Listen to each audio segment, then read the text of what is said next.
आज हम क्लास 6 का चैप्टर 3 फाइबर्स पढ़ेंगे। ठीक है, फाइबर्स फाइबर्स या रेशा। फाइबर्स आपने देखा होगा बहुत जगह यूज होता है ये, जैसे कि स्वेटर में होता है, जैसे आप ठंड में स्वेटर पहनते हैं वो हो गया। आपके घर में जो चटाई होती है वो उसमें होता है।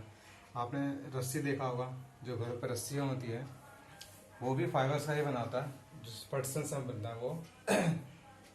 ठीक है, तो फाइबर्स क्या है कि फाइबर्स का हमारा डेली लाइफ में बहुत यूज़ है। ठीक है, और फाइबर्स क्या है कि फाइबर्स कई फाइबर से मिलकर एक धागा बनता है और धागा से फिर कपड़े या फिर जो भी अन्य प्रकार की चीज़ें हैं वो बनता है। ठीक है, यदि आपको बताऊं मैं सिंपल लैंग्वेज में फाइबर्स दिखाऊंगा एक बार में, एक मिनट।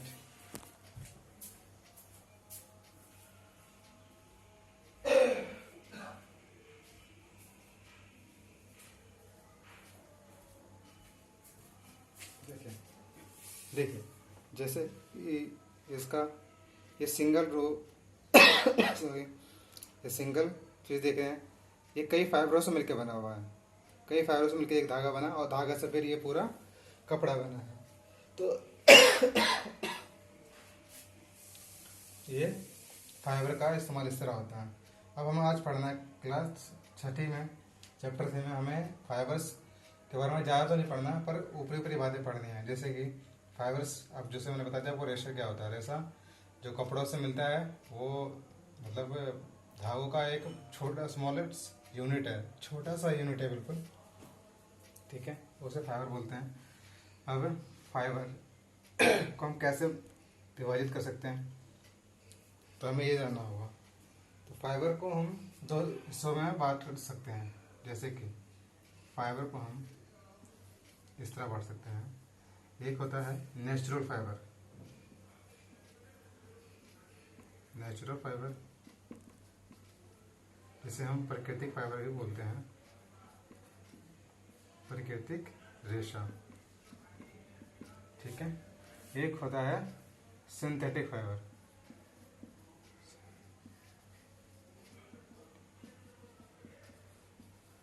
फाइबर सिंथेटिक फाइबर क्या होता है?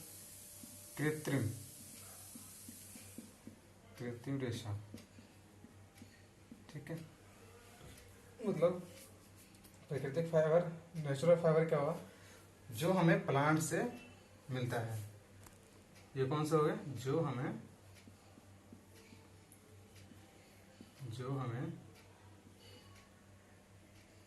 पेड़ पौधों से मिलता है। पेड़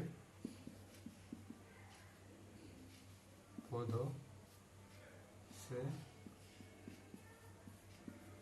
मिलता है। जैसे कि उदाहरण यदि आप देखेंगे तो जूट हो गया।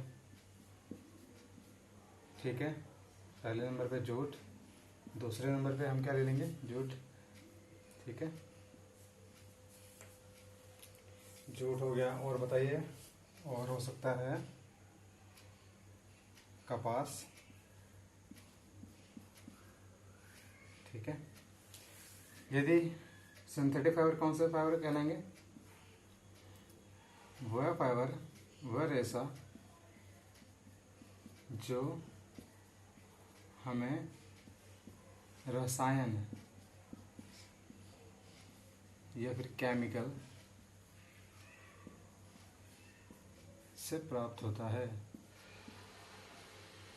प्राप्त होता है। जैसे उदाहरण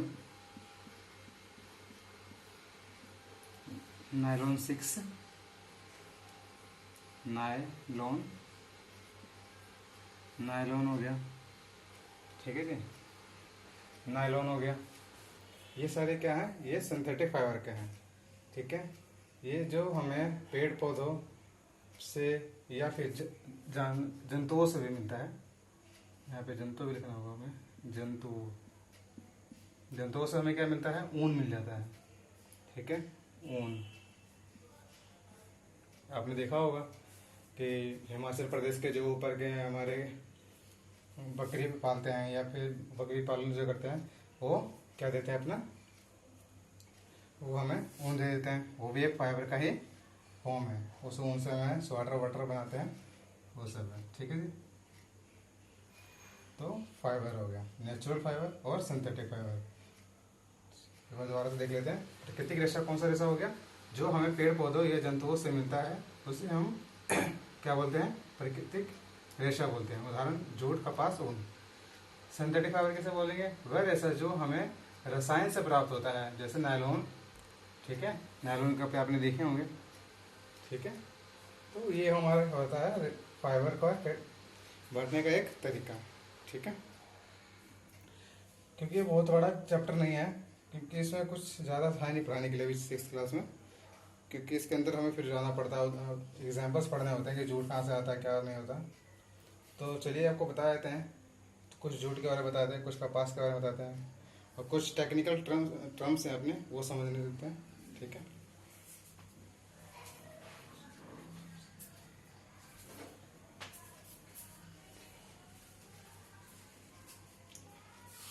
जब भी आप नोट डाउन करें, जब भी ये वीडियो देखें, ये नोट डाउन कर लीजिएगा। ठीक है, क्योंकि ये फिर काम आएगा आपको दोबारा रिवीजन करने में।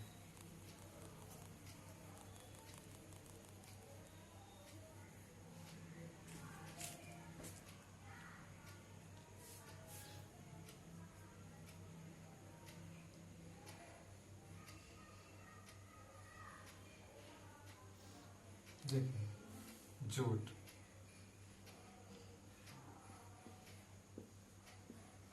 ठीक है, ये जूट हमें कहाँ से मिलता है, जूट जूट हमें मिलता है, जूट जो मेनली उगाए जाते हैं वो पश्चिम बंगाल,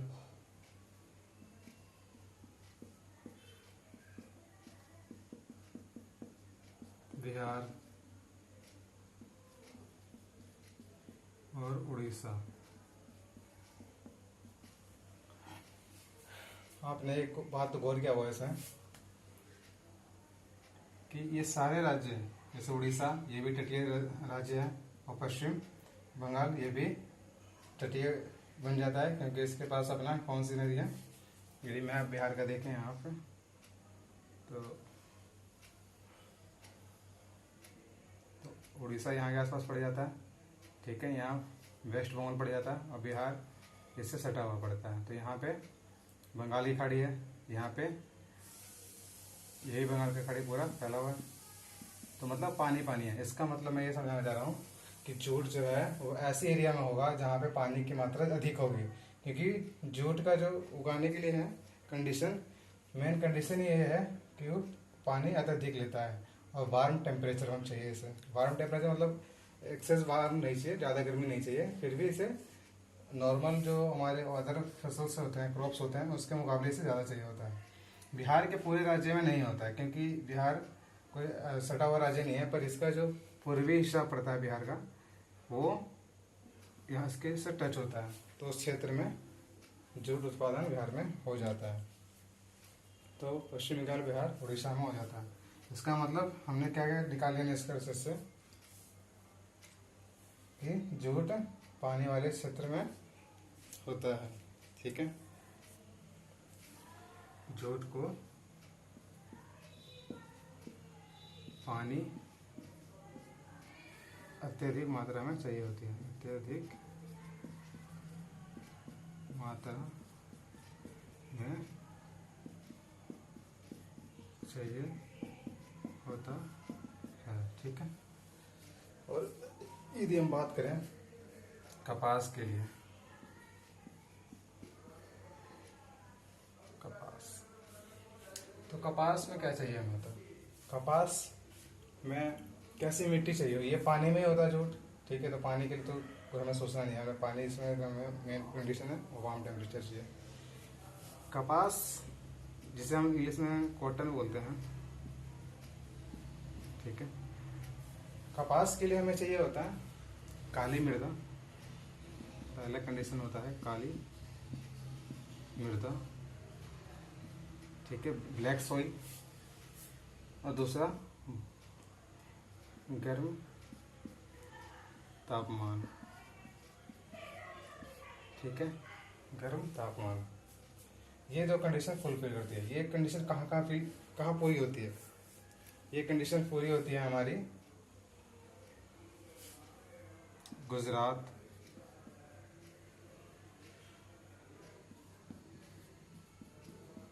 गुजरात, ठीक है, गुजरात में हो गया, महाराष्ट्र साइड हो गया, यह दक्कन प्लेटू जो बोलता हूँ, दक्कन क्षेत्र में, ठीक है, ये कंडीशन फुलफिल हो जाती है। तो कपास का वो मालूम पड़ गया, काली मृदा और गर्म तापमान, वार्म टेम्परेचर चाहिए होता है कपास के लिए, ठीक है। जूट हो गया, कपास हो गया, और ऊन का तो मैंने आपको बता ही दिया था कि ये ठंडे प्रदेशों में रहने वाले बकरियों से हमें प्राप्त हो जाता है ऊन। ठंडे प्रदेशों में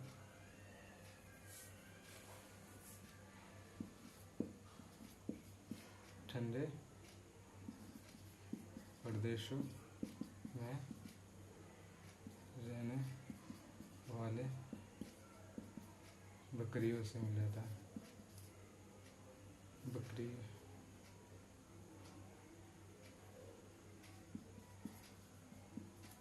से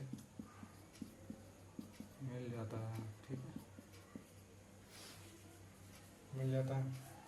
तो यही होता है, ठीक है, जूट, कपास और ऊन मेनली अपने फाइबर्स ही हैं, और भी फाइबर्स होते हैं, पर अभी जो आपको छठी कक्षा में पढ़ना है ये पढ़ना है, ठीक है।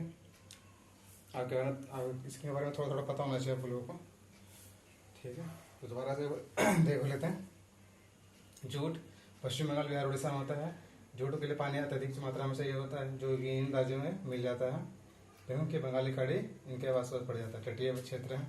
कपास काली मृदा चाहिए होता है, गर्म तापमान क्षेत्र है, दक्कन प्लेट के क्षेत्र में चाहिए होता है, दक्कन वाले क्षेत्र में और गुजरात वाले क्षेत्र में। ऊन ठंडे प्रदेशों में रहने वाले बकरियों या फिर दूसरी बकरियों से मिल जाता है, पर ठंडे प्रदेशों में मतलब अच्छी क्वालिटी का हमें ऊन मिल जाता है, जैसे कि हिमाचल प्रदेश हो गया, कश्मीर हो गया, ठीक है। वहाँ की जो बेली हैं, वहाँ पे जो बकरियाँ होती हैं, जैसे गढ़वाल समुदाय की बकरियाँ होती हैं, वो सब अच्छी क्वालिटी के ऊन हमें दे देते हैं, ठीक है, जिससे हम स्वेटर वाटर बना लेते हैं, ठीक है। और भी स्वेटर हो गया, कम्बल हो गया, ये सब हम बनाते हैं, ठीक है।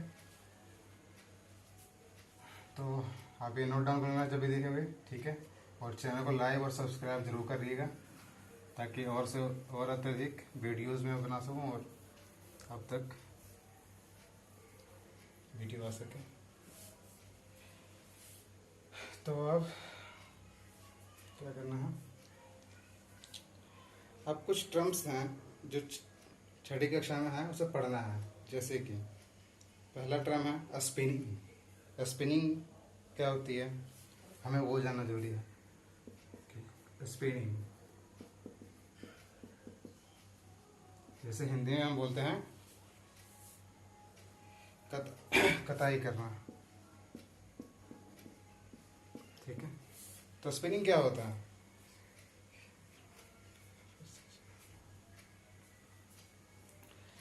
मैंने आपको बताया फाइबर्स, ठीक है।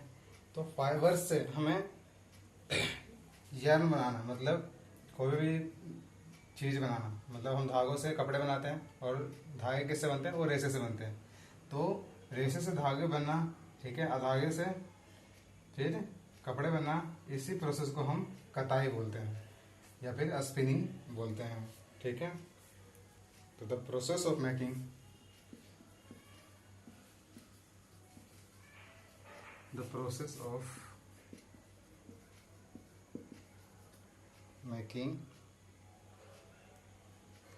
yarn from परतालु, ये कपड़ा बोल लीजिए, कपड़ा, making yarn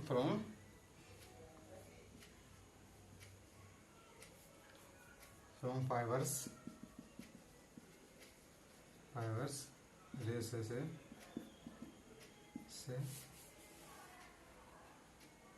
fibers is known as spinning,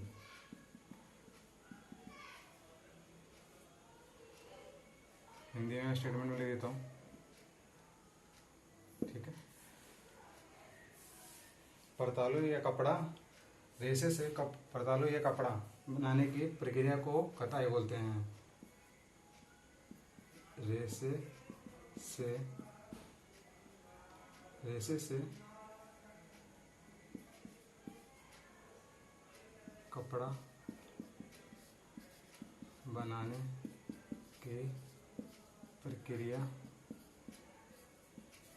को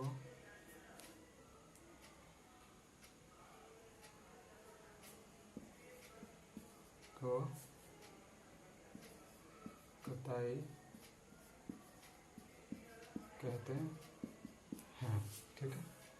तो आप लोग ये नोट डाउन कर लीजिएगा, क्योंकि 1 नंबर या 2 नंबरों को मैं आपको पूछ सकता है, ठीक है, क्वेश्चन आंसर आ सकता है। स्पिनिंग किसे बोलते हैं? The process of making yarns परतालु या कपड़ा फ्रॉम द फाइबर्स रेशे से इज नोन एज स्पिनिंग। रेशे से कपड़े बनाने की प्रक्रिया को कताई बोलते हैं। क्या बोलते हैं? कताई बोलते हैं, ठीक है,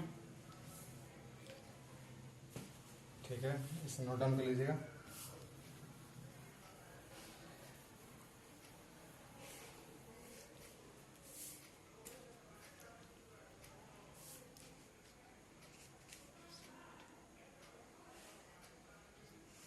दूसरा वर्ड है गिनिंग। एक था स्पिनिंग, अब एक गिनिंग, जिसे हिंदी में बोलते हैं जिनिंग। क्या बोलते हैं? जिनिंग।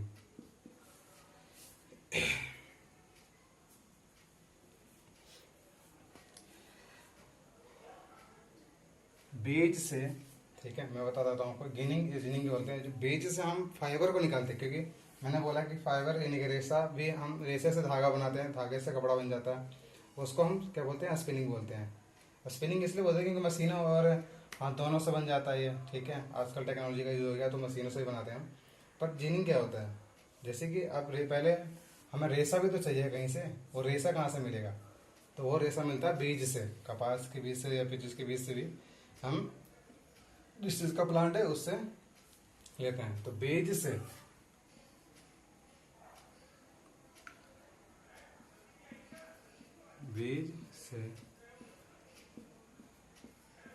रेशा निकालने की प्रक्रिया को जिनिंग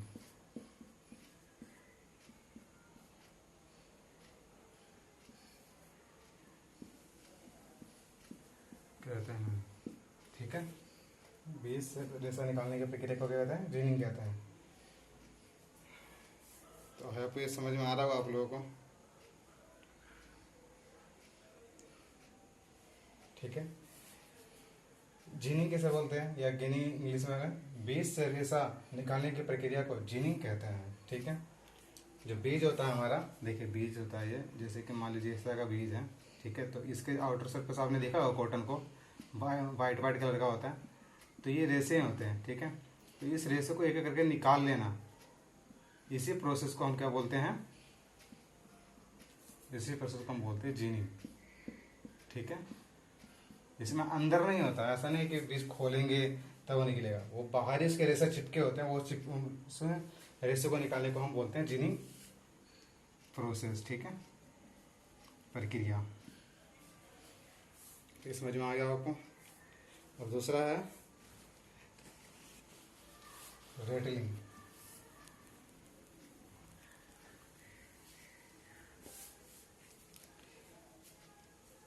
तो रेटलिंग कैसे कहते हैं? दूसरा प्रोसेस है रेटलिंग, रेटिंग, ठीक है, रेटिंग।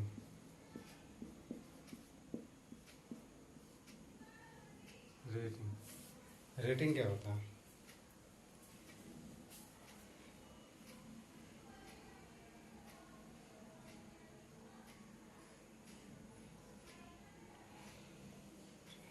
जूट निकालने की प्रक्रिया को, जूट जैसे कि आप जानते हैं पटसन से हमें जूट मिलता है, पटसन जैसे आप जानते हैं पटसन, पटसन क्या है? जूट का पौधा। ठीक है, जूट के पौधे जूट का पौधा कौन सा है? पटसन। जूट तो हम निकाल लेते हैं, उसके बाद बोलते हैं ना उसे हम। ठीक है, जैसे कि मान लीजिए ये प्लांट है, यहाँ बनाया था मैं।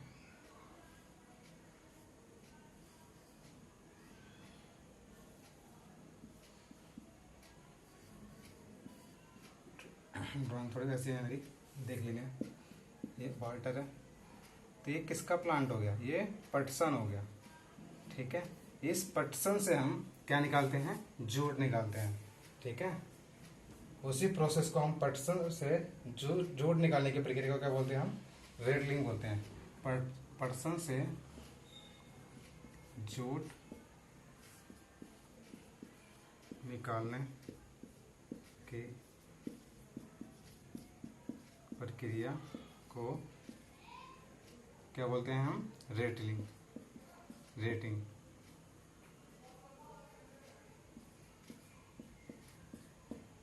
रेटिंग कहते हैं। हाँ, ठीक है, तो इस तरह आपको समझना है चीज़ों को कि किस प्रोसेस को क्या बोलते हैं। ये चीज़ें पेपर में जरूर पूछी जाएंगी आपके कि रेटिंग क्या होती है, कताई क्या होती है, बुनाई क्या होती है। एक एक 2 नंबर में जरूर ये पूछे जाते हैं, इसलिए आप थोड़ा ध्यान से समझ के और ये याद कर लीजिए, क्योंकि ये एनसीईआरटी की लैंग्वेज है। एनसीईआरटी की लैंग्वेज आपको हर एक जगह पूछी जाती है। ठीक है,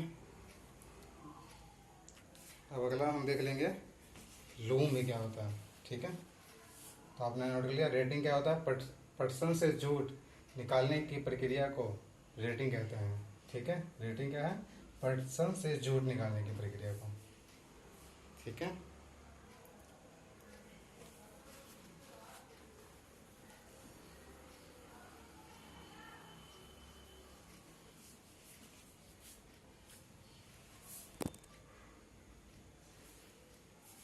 ठीक है, अब देख लिए क्या हमें करना है?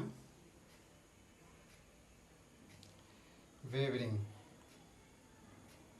ठीक है,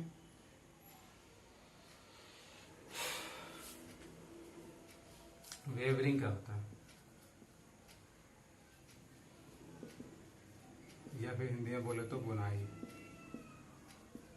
ठीक है, बुनाई क्या है? कुछ नहीं, बुनाई तो आपने सुना ही होगा। मम्मी कहती हैं आपकी कि बुनाई करनी है, स्वेटर की बुनाई करनी है, कपड़े की बुनाई करनी है। मतलब रेसे से क्या बना? देखो, रेसे से बना धागा। धागा बोलते हैं, सूत बोलते हैं, जो भी बोलो आप, धागा या फिर सूत बोल लीजिए, सूत। ठीक है, उससे बना कपड़ा। ठीक है, तो ये सूत से कपड़ा बनना, समझ रहे हैं? इनके कई सूत मिलाकर, कई सूत या धागा मिलाकर, तो यहाँ पे लिख देता हूँ मैं, कई सूत या धागा मिलाकर